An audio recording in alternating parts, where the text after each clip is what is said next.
আল্লাহু আকবার। জিন্দাবাদ জিন্দাবাদ বাংলাদেশ। নারায়ে তাকবীর।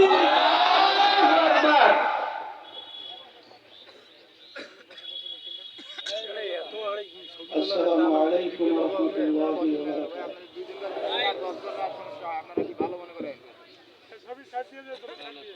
আলহামদুলিল্লাহি ওয়া কাফা ওয়া সালামুন আলা ইবাদিহিল্লাযীনা ইসতাফা আম্মা বা'দ।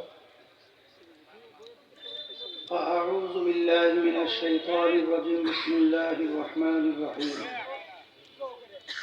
إن الدين عند الله الإسلام صدق الله العلي العظيم সবাই দরুদ শরীফ পড়ি আল্লাহুম্মা সাল্লি আলা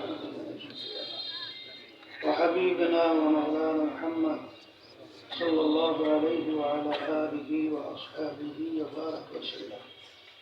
ইসলামী আন্দোলন বাংলাদেশ লালমনিরহাট জেলা শাখা কর্তৃক আয়োজিত আজকের সমাবেশের সভাপতি, মঞ্চের কেন্দ্রীয় সম্মানিত প্রেসিডিয়াম সদস্য সহ বিভিন্ন পর্যায়ের দায়িত্বশীল, সামনে বিশেষ করে যারা উপস্থিত রয়েছেন ইসলাম প্রেমিক, দেশপ্রেমিক আমার ভাইরা,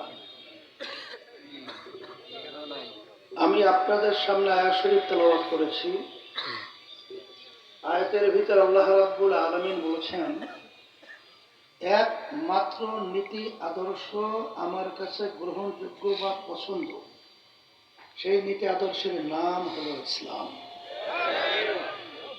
আমরা যারা মুসলমান দাবি করি, কোন মুসলমান ইসলামের নীতি আদর্শের বাহিরে থাকতে পারে না, থাকতে পারবে না। এখন অনেকে বলতে পারেন যে হুজুর, ইসলামের মধ্যে এত দল কেন? বাংলাদেশ স্বাধীন হলো 53 বছর চলছে। বাংলাদেশের ভিতরে অনেক ইসলামের নামের দল রয়েছে, তার ভিতরে একটা ইসলামী আন্দোলন বাংলাদেশ। আমি বলবো আমাদের চিন্তার ব্যবধানতার কারণেই আসলে আমাদের ভিন্ন ভিন্ন অবস্থানে আমরা রয়েছি। সেই চিন্তার ব্যবধানতা কি? বাংলাদেশের ভিতরে 100-র মধ্যে 92 জনের মতো মুসলমান বসবাস করে। এই দেশের মধ্যে আজানের শব্দে বাচ্চাদের ঘুম ভেঙে যায়, আজানের শব্দে বাচ্চারা মায়ের কোলে ঘরে যায়। এই দেশের মধ্যে দেখবেন জুমার নামাজে মসজিদের ভিতরে মুসল্লি ধরে না, রাস্তার মোড়ে মোড়ে মসজিদ মাদ্রাসার অভাব নাই, কিন্তু সেই দেশের মধ্যে নীতি আদর্শ ব্যক্তি থেকে শুরু করে রাষ্ট্রীয় পর্যায় পর্যন্ত বাস্তবায়ন থাকবে যৌক্তিক হল ইসলাম। কিন্তু এই 53 বছর স্বাধীনতার ইতিহাসে স্বার্থন্বেষী মহল তারা বারবার বারবার আমাদেরকে ধোঁকা দিয়ে, বোকা বানিয়ে আমাদেরকে বিভিন্ন সময় সিঁড়ি হিসেবে ব্যবহার করে তারা ক্ষমতায় গিয়েছে। ইসলামী আন্দোলন বাংলাদেশ, আমাদের চিন্তা ছিল, আমাদের দলটা প্রতিষ্ঠিত হয়েছে 1987 সাল। অদ্যাবধি পর্যন্ত আমাদের দলীয় মার্কায় আজ পর্যন্ত কোন এমপি সংসদে যায় নাই। এর কারণ কি? আমাদের দলটা কি খুব ছোট নাকি? আলহামদুলিল্লাহ, ইসলামী আন্দোলন বাংলাদেশ আজকে বাংলাদেশের 300 আসনে আল্লাহর রহমতে প্রার্থী দেওয়ার মতো যোগ্যতা আল্লাহ আমাদেরকে দান করেছে। আমরা ক্ষমতায় যেতে পারলাম না কেন? আমাদের চিন্তা হলো যে এই 53 বছরে আমরা দেখেছি বারবার বারবার আমরা, এবারে কি শুরু করছে বুঝলাম না, হ্যাঁ, বারবার আমাদেরকে সিঁড়ি হিসেবে ব্যবহার করেছে এবং আমরা ইসলামের দলগুলো বারবার পরগাছা ছিলেন তো, অর্থাৎ ওর মাটির সাথে কোনো সম্পৃক্ততা নেই। গাছের উপরে আগাছা জন্মায়, কিছু একেবারে বিলীন হয়ে যায়। একে বলা হয় পরগাছা। আমাদেরকে বারবার এরা পরগাছা হিসেবে ব্যবহার করেছে।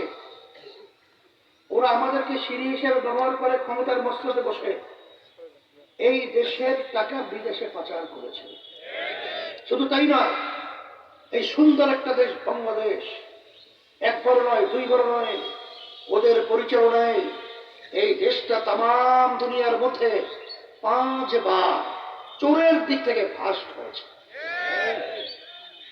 তাম দুনিয়ার ইতিহাস যদি আপনি দেখেন, এত খুন, এত গুম, এত দেশের টাকা বিদেশে পাচার করা তাম দুনিয়ার ইতিহাসে অন্য কোন দেশ আছে বলে আমার জানা নাই। কথা ঠিক কিনা? এই জন্য ইসলামী আন্দোলন বাংলাদেশে আমরা চাই যে বাংলাদেশের মধ্যে ইসলাম নামক গাছটা বট বৃক্ষের চেয়েও শক্তিশালী হয়ে তারা সংসদে আল্লাহর ফজলে যাবে। এর জন্যই ইসলামী আন্দোলন বাংলাদেশ আমরা কারো শির হতে যাই নাই, আমরা কোনো পরগাছা হতে যাই নাই। আল্লাহর রহমতে আপনাদের দোয়ায় আজকে দেখেছেন ইসলামী আন্দোলন বাংলাদেশ যখন এই দেশের বিরুদ্ধে, ইসলামের বিরুদ্ধে, মানবতার বিরুদ্ধে যতক্ষণ কোন ষড়যন্ত্রকারীরা ষড়যন্ত্র করে থাকে, আর আল্লাহর রহমতে ইসলামী আন্দোলন বাংলাদেশ এবং তার সহযোগী সংগঠন যখন এই অন্যায় প্রতিবাদের রাজপথে যখন আওয়াজ তুলে, তখন এই বাতিলদের কলিজা থরথর করে কাঁপতে বাধ্য হয়। আপনারা দেখেছেন যখন ভারত আমাদের দেশকে মরুভূমি বানাবার জন্য টিপাই মুখ বাদ দেওয়ার ষড়যন্ত্র করেছিল, তখন যদি একমাত্র একটাই দল রাজনৈতিক, আমরা লক্ষের মতো লোক নিয়ে ঢাকা থেকে লং মার্চ করে সেই সিলেট জকিগঞ্জ পর্যন্ত আমরা পৌঁছেছিলাম, এবং ভারত সরকার বাধ্য হয়ে বলেছিল বাংলাদেশকে ক্ষতি করে এই বাঁধ আমরা নির্মাণ করব না। আল্লাহর রহমতে আপনাদের দোয়ায় এখন পর্যন্ত সেই বাঁধ নির্মাণ করতে পারে নাই। আপনারা দেখেছেন বৈষম্য বিরোধী এবং কোটা সংস্থা এরা ছেলেদের একটা ন্যায্য দাবি, দাবিটা কি বলেন, মুখ খুলে বলে, অত ব্যাখ্যা আমি দেব না।